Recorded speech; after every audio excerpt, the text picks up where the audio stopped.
হৰাত আহি পেলাই প্ৰতিবাদ কৰিছে গৌৰৱ গগৈ। গৌৰৱ গগৈ এটা কথা জানেনে নাই, যেতিয়া তেওঁ দেউতাক CM হৈ থাকোঁতে ধাৰাবাহিকভাৱে কাজিৰঙাত মানে গড়ৰ নিধন যজ্ঞ চলিছিলে, আগবেলা এটা পিছবেলা এটা, আৰু পিছদিনাখন এনেকুৱা হৈছিলে আগদিনাখন যদি 2টা হ'ল পিছদিনাখন 3টা হ'ল। সেইটো টাইমত তেওঁ কি কৰি আছিলে? আৰু সেইটো সময়ত তেখেতৰ দেউতাক আছিলে আমাৰ চিফ মিনিষ্টাৰ, আৰু তেতিয়া বনমন্ত্ৰী কোন আছিলে? ৰকিবুল হুছেইনৰতো তেওঁ সোঁহাত, তেওঁৰ ভাতৃ, আৰু তেওঁ কি শিক্ষা পাব? সেই শিক্ষাটোৰ ওপৰতেতো পাব। তেওঁলোকে এতিয়া উঠি পৰি লাগিছে যে কাজিৰঙাখন মানে ধ্বংস কৰিব লাগে। গতিকে আমি এইটোক গৰিহণা দিছোঁ, আৰু তেনেদৰে আৰু ভৱিষ্যতে যাতে কাজিৰঙাৰ কাৰণে আহি পেলাই গড় চিকাৰী লগত লৈ ইয়াত প্ৰতিবাদ কৰিবলৈ নাহে, নহ'লে পৰিস্থিতি বেয়া হ'ব। কংগ্ৰেছে প্ৰতিবাদ কৰিছে হয়, কিন্তু তেওঁলোকৰ নিজৰ লাভৱানৰ কাৰণে তেওঁলোকৰ পাৰ্টিৰ স্বাৰ্থত তেওঁলোকে সেইটো কৰিছে। গৌৰৱ গগৈটো তেওঁ যিটো দায়ে বায়ে হাত বুলি কয় মানুহ, সেইটো হিন্দীটো ইমান নাজানো বাৰু, দায়ে হাত বায়ে হাত যিটো কয়, এওঁলোকৰ দেখোন লগত লৈ পেলাই প্ৰতিবাদত নামিছে দেখোন। তেওঁৰ দিনতে তেওঁ বনমন্ত্ৰী হৈ থাকোঁতে কিমান গড় মৰিছে তেওঁ হিচাপ নাই নেকি? এতিয়া বনমন্ত্ৰী হৈছে বেলেগে এই গড় মৰিছে নেকি? ক'ব গ'লে তেওঁৰ দেউতাৰ দিনত আটাইতকৈ গড় মৰে। দুপৰীয়া 12টা বজাত মৰে, 3টা বজাত মৰে, ৰাতি 8টা বজাত মৰে। আমি নাজানো নেকি এইবিলাক কথা? এতিয়া যিহে চৰকাৰ আহিছে, আমি এতিয়া চৰকাৰ পক্ষত আছোঁ যে এতিয়া গোটেই গড় মৰাটো 0 হৈ গ'ল। আমি কিমান আনন্দিত এইটো কয় মানুহ, ছ'চিয়েল মিডিয়া প্লেটফৰ্মতো ফুল হৈ গৈছে।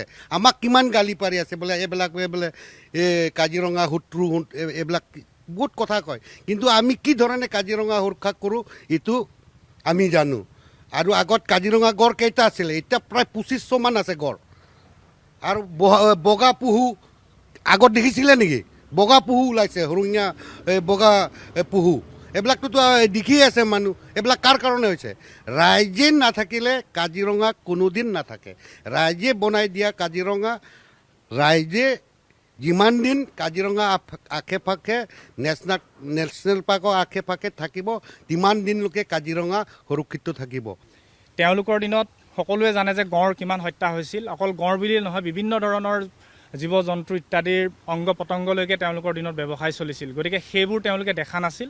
আৰু আজিৰ তাৰিখত মই দেখিছোঁ এই বিষয়টো ওলোৱাৰ লগে লগে বহু লোক ছ'চিয়েল মিডিয়াৰ জৰিয়তে ভণ্ডভাৱে হওক বা তেওঁলোকে জানি শুনিয়ে হওক বা অজানিতেই হওক, বহুতো দেখিছোঁ মই প্ৰকৃতিপ্ৰেমী ওলাইছে, কিন্তু তেওঁলোকে ছ'চিয়েল মিডিয়াৰ মাধ্যমেৰে প্ৰকৃতিপ্ৰেমী হৈ লাভ নাই। তেওঁলোকে যদি জানিব বিচাৰিছে তেতিয়াহ'লে কাজিৰঙালৈ আহক। গৌৰৱ গগৈ ডাঙৰীয়াক এটা প্ৰশ্ন সুধিছোঁ, ইকনমিক চেঞ্চিটিভ জোন বুলি কৈছে তেওঁ, আচলতে সেইটো তেওঁ সম্যক জ্ঞানটো নাই।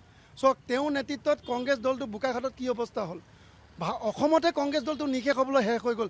জাষ্ট কাঠামোৰটো আছে, কেইজনমানহে মানুহ আছে। গতিকে তেওঁ ভাবি চোৱা উচিত মই কি কৰিছোঁ। তেওঁ যিখিনি গৌৰৱ গগৈ যিখিনি বেটছ হেবিট, যিবিলাক বেয়া গুণবিলাকে আজি দলটোক এনেকুৱা ধৰণে কুঙা কৰি পেলাইছে, যাত মূৰটো তোলাই ডাঙৰ কথা ক'ব নোৱাৰা হৈছে। কংগ্ৰেছ দলটো এনেকুৱা ধৰণৰ অৱস্থা হৈছে। গতিকে তেওঁলোকক এতিয়া যদিও তেওঁলোকে শুই আছে, তেওঁলোকক জগাই দিছোঁ, আপোনালোকে পুনৰ এবাৰ ভালদৰে টোপনি পৰা শুই উঠক, নহ'লে আপোনালোকৰ কিন্তু দিন বেয়া হৈ যাবগৈ। বোকাখাটৰ যিসকল জাতীয় সংগঠন, সেই জাতীয় সংগঠনসমূহৰ স্থিতি আজিৰ পৰা প্ৰায় আমি 2015 চনৰ মানৰ পৰাই আমি এই গোটেই বিষয়টোত আমি আন্দোলন কৰি আহিছোঁ।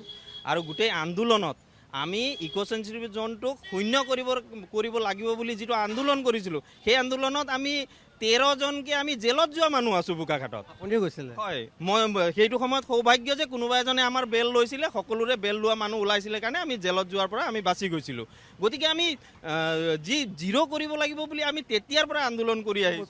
আমি এইটোৱে অনুৰোধ জনাওঁ যে আমাৰ যিবিলাক ৰাজনৈতিক দলবিলাকে মানে যি আমাৰ এই কাজিৰঙা অঞ্চলৰ যি সাম্যক জ্ঞান, সেই জ্ঞানকণ নথকাকৈ যিবিলাক আন্দোলন, সেই আন্দোলনবিলাক আচলতে বিৰোধ কৰিব লাগে বুলিয়েই বিৰোধিতা কৰাটো খুব ভাল কথা নহয়। গতিকে ইয়াত আমি দেখিছোঁ মানে কিছু মহাপণ্ডিত এতিয়া ওলাই আহিছে সামাজিক মাধ্যমতো, তেওঁলোকে একদম জানিছে যে কাজিৰঙাখন কি ধৰণে ৰক্ষা কৰিব পাৰি। কিন্তু কাজিৰঙাৰ যি দাঁতিকাষৰীয়া ৰাইজ আছে, এই ৰাইজসকলে যদি সহযোগিতা নকৰে, এই কাজিৰঙাখন ৰক্ষা হ'ব নেকি? কংগ্ৰেছ দলটোৱে কি পৰিস্থিতিত হয়তো বিৰোধী দল হিচাপে ক'ব লাগে কাৰণে কৈছে নিচিনাই লাগে। যিহেতু তেখেতসকলেও এটা সময়ত ইক'চেঞ্চিটিভ জন হ'ব নালাগে বুলি আমাৰ লগতে সুৰ মিলাই তেওঁলোকে ওলাই আহিছিল। এতিয়া উল্টা কৰিছে, তাকে আমি কৈছোঁ সদায় ৰাজনৈতিক দলবিলাকে সি যিয়েই নহওক শাসক থকাখিনিয়ে হওক বা বিৰোধীয়ে হওক জনগণৰ স্বাৰ্থত সদায় কথা ক'ব লাগে।